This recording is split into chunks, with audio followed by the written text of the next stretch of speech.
I mean, I I got a little distracted with all the things happening, so I want to go back and listen to some of those Jesus videos. But I did bring up the question, and for Jesus, he was crucified, correct? And my religion said that he died and was resurrected, and that may not be totally true. Is that correct? Well, what he says is that he had a near-death experience. Okay, I thought I had heard that.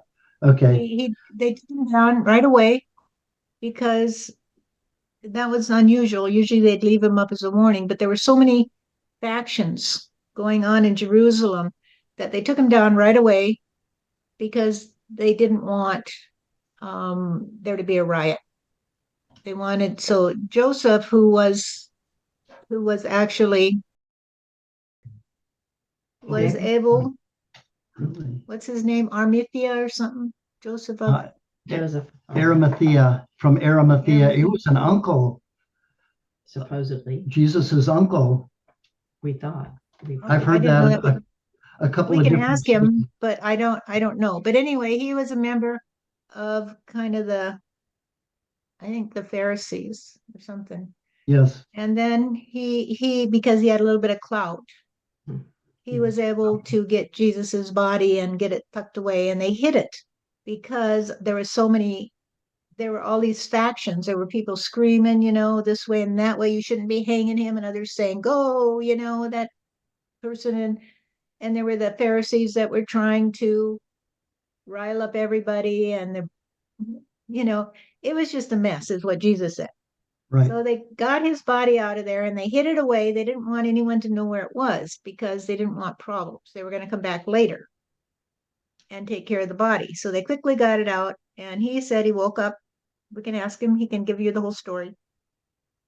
He woke up and he was in some kind of cave, but he said there was enough room for him to slip out. And so he did. And so he described it to me as similar to a near death experience that other people have today. He said in his day, people didn't really understand that. Right. Of course. They would just say somebody just woke up, they'd been asleep or something. And there were a few, but they didn't have internet stories where they could go and hear all these different stories from around the world. So they might have heard of some strange thing once in a while, but how many times have you heard stories of without the internet? How many times have you heard stories of somebody saying, So he would have, did he, and I can go back and listen. I don't want to repeat anything, but I know from what the Bible said, had nails through his, I think, realistically, I think it was his wrists and his feet. And I think the, it was his hands, but hold on. okay, Jesus, where did they put the nails? Was it through the hands or the wrists? He was tied up. It wasn't just nailed. The reason they nailed him was because they were afraid. The ones who were condemning him, which I guess was this group of Pharisees, whatever, and got him condemned by Pilate. And Pilate's like, I guess I'll just do what you say, because they brought in some false witnesses, is what they did. What Jesus said, they brought in some people who were willing to lie about things that he was going to overthrow the government and do all this stuff, right? And so they condemned him, and they said, but there were people who were on his side and said, why are you, you know, why are you murdering an innocent person? Because they did it very quickly. They said they had to do it very quickly because there was so much unrest in Jerusalem. And so they just, condemned him, and we're going to take him off and do it. But they said they will take him off the cross if you tie him to the cross like others do. okay, So we want you to nail him to the cross. okay. So they still tied, he said, across his shoulders to hold him on. So it wasn't just being held up by his hands and feet. Okay. That was to keep them from taking him off the cross, Okay. his supporters. So Jesus, where did they put the nails or stakes or whatever they were? Jesus is here, and I can explain what happened a little bit better than Steph did. Okay. Oh, really? what happened is that when I was taken before Pilate, who was the one who had the authority to choose whether he would condemn me or not, he was the one. He had the authority, okay? But they brought in all these false witnesses who said that I was telling people that we needed to gather up an army and free ourselves from Roman control, right? And so he said, well, I don't know what to say because I have these other people telling me he didn't say anything of the sort, because I had supporters who showed up too. And they said, wait a minute, that's not true. That's not what Jesus would do. So he had both sides, you see, and he had to make a decision. And he said, I can't make a decision because I have these people over here saying he's saying that, and I have these people over here saying that he's never said that. And quite frankly, I don't know who to believe, and none of them seems very credible to me. So I don't know what to do. And the ones who were trying to get him to condemn me because they were very upset with me because I wasn't following the rules.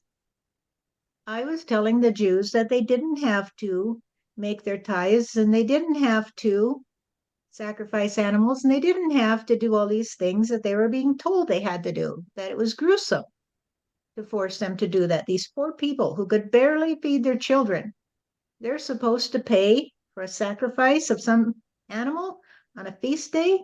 That was the most stupid thing of ever. And so I would tell them, why are you doing that? You know, God doesn't demand that of you. And so they got mad. They were the ones who were the rich people, you could say, because they were making money off the poor people, right? And they also had some ability to tax the people. The Jewish people actually could tax their own, you see. They had some authority because the Romans wanted to stay in good with the locals. And so they had appointed certain people from the Jewish community that would have the power of making certain decisions. And that included some ability to tax the people. And so they were doing that and they were getting rich off it, of course, plum positions like people do today, right? Right. And so they wanted to get rid of me because I was a thorn in their side. And so they brought in these witnesses who lied essentially about it, and they just paid them to do it. They just said, we'll give you a little extra if you can help us to convince Pilate that he needs to kill this man. Hmm. And they said, okay, we'll do that because, you know, that's the way people are. You're always going to find somebody. And the fact that they weren't particularly credible and that Pilate knew this is to his favor. However, he said, I can't know what to do with this man. However, whatever happens, it's not on my hands, you see.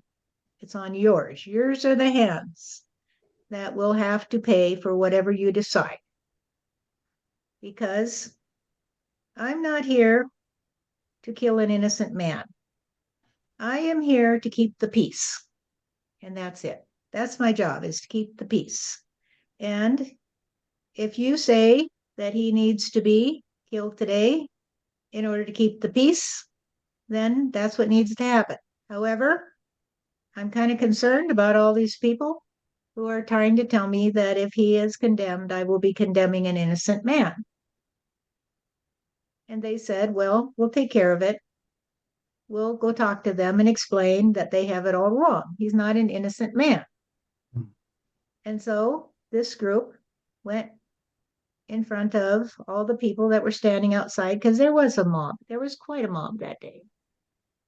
And they said to them, well, if you think this is an innocent man, then are you willing to stand up here and pay the price for the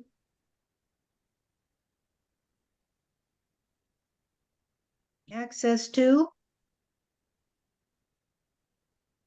a trust on him? If you think that he's innocent, are you willing to die with him? Because the law says that if you don't do this and that and the other, then you are to be condemned. Because God favors those who follow his laws, you see. And if you don't follow his laws, then you must be condemned too. And if you're saying that this is an innocent man, then that means that you also are unwilling to follow God's laws. And so nobody stepped forward. Nobody says, well, I'll die alongside him. But they were angry. They were very angry because that was not fair to require them to take my place, you see, up on the podium and say, hey, if you want to kill this man, you'll have to go through me. This is the story we were talking about the other day. I don't know if Steph posted it or not, but it was a talk that Michael gave to her. And he said, a true friend is one that will stand in front of you and say, before you can kill this man, you'll have to go through me or this woman or this child. And how many true friends do you have? How many true friends are going to be there and stand in front of you and say, hey, you have to go through me? But that is the kind of friendship that's going to take in the future, you see. Because the reality is that if you know you're eternal and you know that God is going to protect you, if you protect God, then when you stand in front of your friend, you are saying, if you harm another human being, you harm me as well. Because we're all in it together, you see. And so we had that talk with Steph because we wanted her to understand this. And of course, she did understand it already because she said to herself and to us, which one of those people who claim to be Christians would have gotten up and stood beside Jesus and said, hey, if you're going to kill this man, you're going to have to take me too? How many? How many were there that day? How many who claim to be Christians today were there on that day? One facet or another. Yeah. And so they took me away and they crucified me that day. And it is true what Steph said, because I told her that they nailed me to the cross because they did not want this angry mob to attack the Romans and pull me down off the cross. You see, because the mob was angry. And they were very angry because they already had been under the thumb of the Pharisees, even more so than the Romans for so long, that it was something that was grating on them very deeply. And nobody had the courage to stand up and say to them, hey, we don't have to follow your stupid rules, except me. And once I said it, it was like a dam burst. People began to say to themselves and to their family, that's a good point. Why do we have to do all this stuff? Who came up with those rules? And why do we have to give them money? And why do they have to be rich and we have to be poor? Etc., etc. Because they already felt that way, you see. They just didn't dare say it. It is just like the two of you, Jim and Paula, when you decided to join us here, you actually are going to touch a lot of people who already feel that way. But they don't know what to do because they don't dare stand up like you do. So when you got on YouTube the other day, you made a choice when you agreed to do that. You made a choice to be public, you see, and that means you made a choice for reality. And a lot of people are going to watch that one day and they're going to say, hey, that man stood up and said what I've always wanted to say. I always wanted to say this. I always wanted to say, how do you know all this stuff? Jesus, can you tell me what's true? Because I want to know what's true. I don't want to keep having to listen to you tell me that I'm a sinner. I was born in sin, and I have to keep paying you through the nose in order to buy my way to heaven, you see. Talk to me, talk to me. And so this is what happens when people are courageous enough to say what everybody else is thinking, because they are thinking it deep in their souls, but a lot of them are too scared, you see, to stand up and say, I don't have to do it that way. I don't have to do it that way. I don't have to do it that way. God's not going to come and strike me dead. And if your kids can understand that you are not going to be struck dead by God because you don't trust on that old time religion, they will come to see that they're not going to be struck down by God either, or by their neighbors, because a lot of their neighbors are thinking the same way, right, Paige? Right. How many in your family started thinking that way? And so the problem is that a lot of people don't know what the alternative is. So Jesus, that is to say, that I gave them something to replace what wasn't working. And that's the problem with the religious people today. They don't have anything to replace it, you see.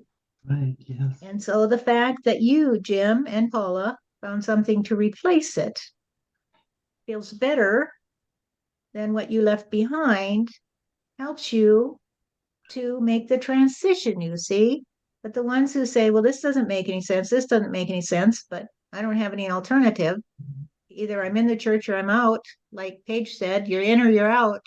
And there's no options. There's no other options. You're either in the service of the ones who are misleading you, and you are a rebel, you see. And you have to be treated like a rebel. And if you're in the Catholic Church, of course, you get excommunicated, not that they care anymore. But once it was a big deal, because if you were excommunicated, you couldn't own property, you couldn't be buried in the cemetery, etc., etc. You couldn't get certain jobs, etc. And it is cult behavior, of course, the idea that you can't leave the cult because the cult owns you, you see. And this is the problem with that old time religion. So the idea of everybody being equal is that nobody has to do what anybody else tells them to. You can just do what feels right to you.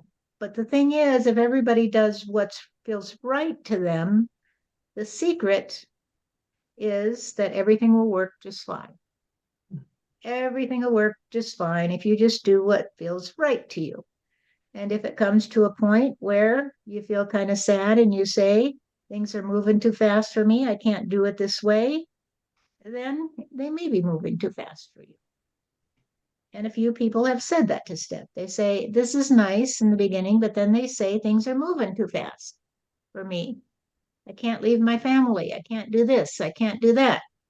And that is because they don't have enough elasticity. They don't have enough elasticity to reshape their reality in a way that will allow them to feel comfortable, you see. They feel this uncomfortable because it scares them. Yeah. It scares them to do it a different way. And so they get really frightened. And if you tell them that the earth is going to be rebalancing in its energy and it's going to be pretty rough for a lot of people, they don't want to know that because it makes them feel uncomfortable. And they say, well, I'm just going to sit in my corner and I'm going to imagine that everything's going to be the same. Now, there's nothing wrong with sitting in your corner and imagining that everything's going to be okay, because it is going to be okay. It's going to be okay whichever way you go. If you go to heaven, you're going to be happy.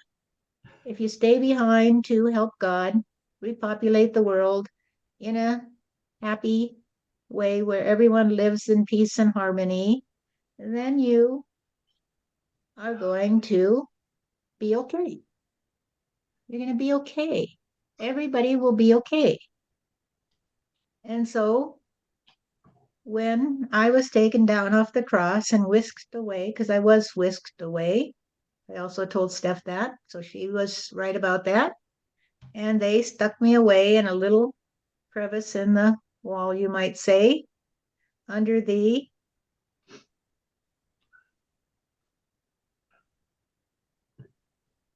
under the what? Under the You have it muted, don't you? No. cave that was nearby.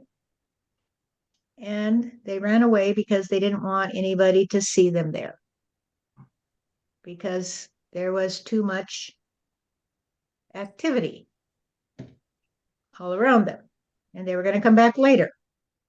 However, I opened my eyes, and to my surprise, I was still alive. And I said, here I am. God allowed me to come back to earth, you see, because he said I still had a life to live. And I did. I had a life to live, and I lived my life thereafter. Of course, I went to see my friends, and I went to see my mother and my family to let them know that I was still alive. And then I escaped with Joseph, who arranged for me to be whisked away in a boat, you see. And that is the story of the resurrection.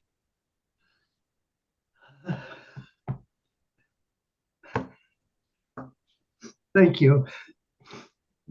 The only question I have, oh, you haven't muted, not. No, The only question I have is, did they actually pierce his side with a sword?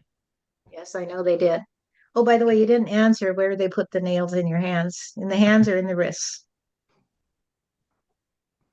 In the hands, through the hands, between the bones and the hands.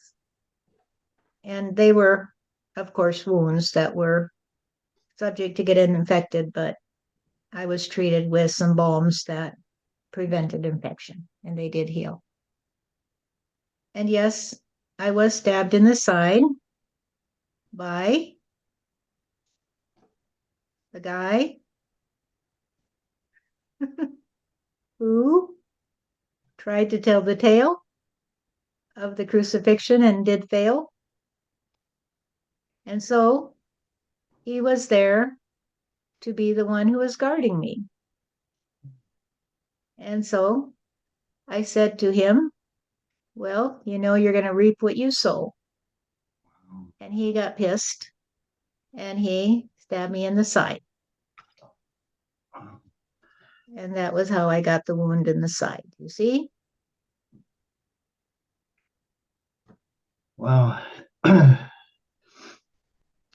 So as you healed up, did you, well, the book of Acts in the Bible talks about, you told the disciples and all of your family to go to the upper room. This was supposedly after Passover when you were crucified. I don't know if that is correct, but they said it was at Passover, and then you told them to remain in Jerusalem and that you would send the gift of the Holy Spirit that would be a seal that of them to be anointed to carry out your your gospel of your ministry.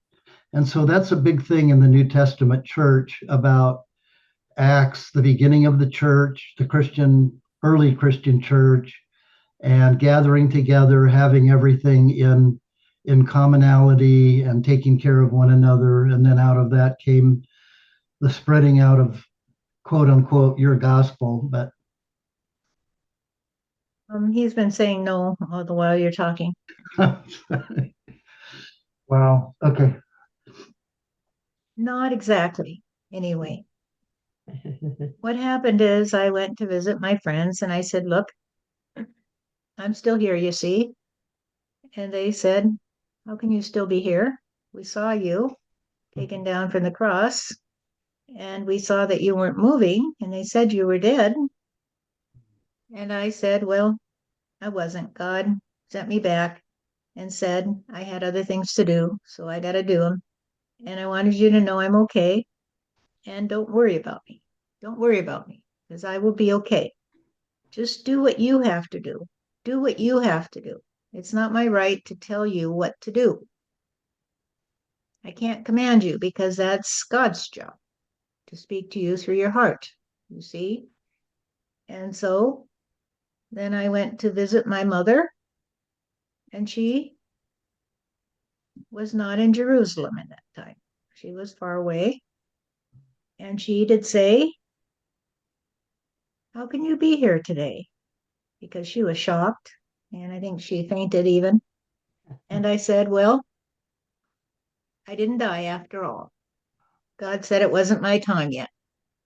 And so I talked to her and I told her that I had to go away and I probably wouldn't be able to return again because if I did, it would just spell problems for me and for her and for the whole family. No. They would accuse the family of trying to hide me and trying to save me, etc., from my fate. And of course, they were so full of hate, that is to say, the people who wanted to see me dead, that if they saw me walking around, they'd grab me and crucify me again. And I didn't want to go through that again. And so it was arranged with Joseph because a runner was sent to Joseph to let him know. And he arranged for me to leave Palestine at that time. Was a divided state. There were different territories, but I was spirited out of one into another. And then there was a boat that helped ferry me across the sea into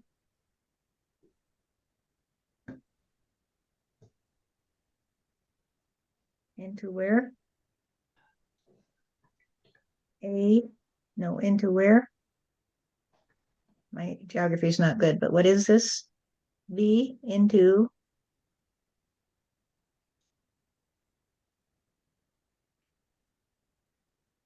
vastly different from the story that you learned here. I was taken to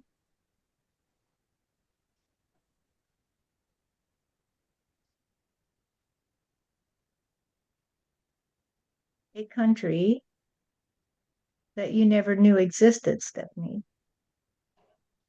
because it was a little country where they had a population of people who were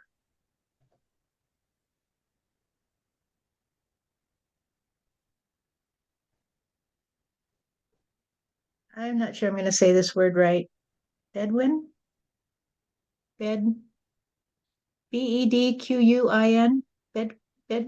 Bedouin? Something like that. Say it again. Not Q. Bed. Bed. O-U-N. Let me look it up. I think I know what you're trying to say, Jesus, but I don't know how to pronounce it. Like Bedouin? Bedouin? Yeah. Do you know what that is? I think they're shepherds or something.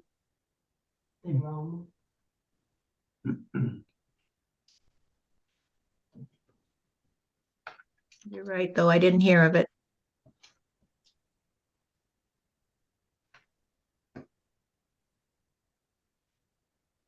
pastorally nomadic Arab tribes who have historically inhabited the desert regions in the Arabian Peninsula, North Africa, the Levant, and Mesopotamia.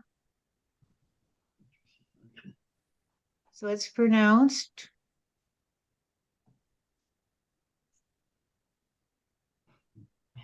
This is amazing.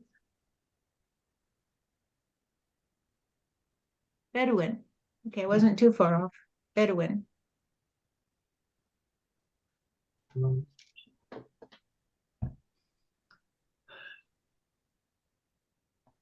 Did we get that right? Yes, that's right. So they were a nomadic tribe, and they took me in because they had a hatred. Boy, they hated the Romans and they hated the Jews. And they trusted on their own reality, you see. So you might say that I ended up in what is today Muslim territory. Yeah. And I had to work my way back the other way.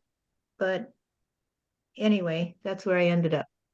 And they knew Joseph because they traded with him, you see. And so they took care of me until I was healed up, which was, I would say, about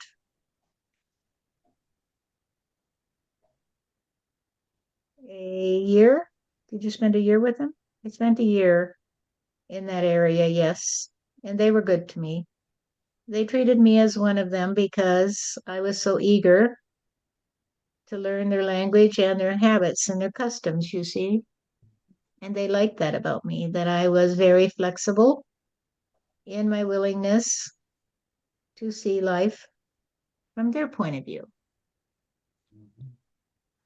And I would help them with their flocks and with their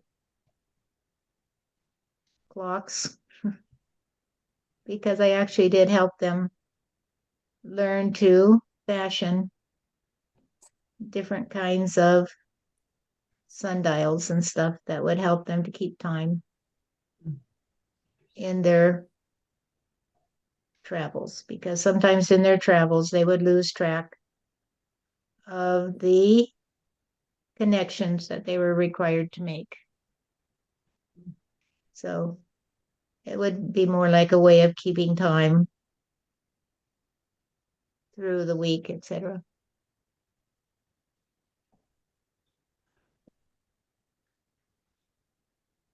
Thank you. I know you know this. That's the most revolutionary thing that's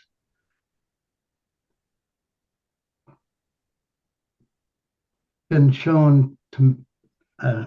You should edit. I can't speak. This is so revolutionary to beliefs in this earth, and it's almost there's an old Christian song that all your questions and all your confusion will be washed away when you see the face of Jesus. And that's what this message to me has expressed. I don't have that many more questions because this is the foundation of reality, that of who he was and what he wants to do for mankind. Right. You know, it brings them to me, it's like, okay, I get this whole story. I get this whole story, not only the story of your life, Jesus's life, but the story of how it all got carried through the centuries into this whole fabrication that was just through the years, through the ages, through the different ways that people play. There have played.